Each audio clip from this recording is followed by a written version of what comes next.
ayan na nga guys. Itatanim na natin yung aking alogbate. Dito natin siya itanim. Yan.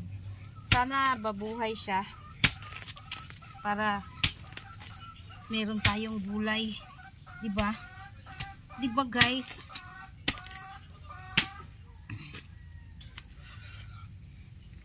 Yan.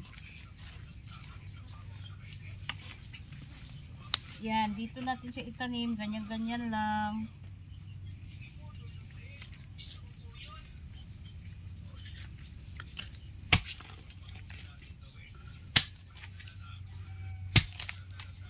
Yan.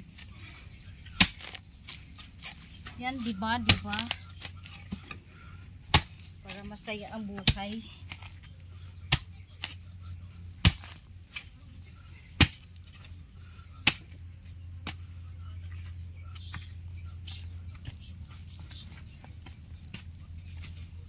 Para pag lumaki siya, gumapang, papunta na siya dito sa taas. Diba? Ganun lang yun.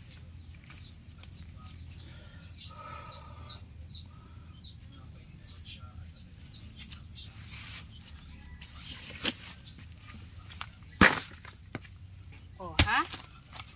Ayan na guys. Yan na yung mga tanim natin guys. Oh, oh, ayan. Yan, syempre hindi pa tayo tapos. At ayusin pa natin to para madami. Ayan na siya, oh. Diba? So, tataniman ko siya hanggang dun sa dulo para madami. Siyempre, mas maganda yung madami.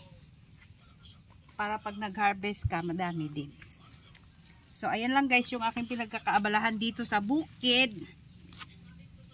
Nagtatanim at mas gusto ko dito kasi hindi siya maingay, makapag-isip ka ng maayos, tapos pa sa umaga pag nagising ka, pwede kang maggamas-gamas ng damo. Marami kang magagawa pag dito ka sa bukid. So, ayan lang guys ang ating video for today. Thank you so much for watching everyone. And see you again on my next vlog and live. Bye bye guys. Much love.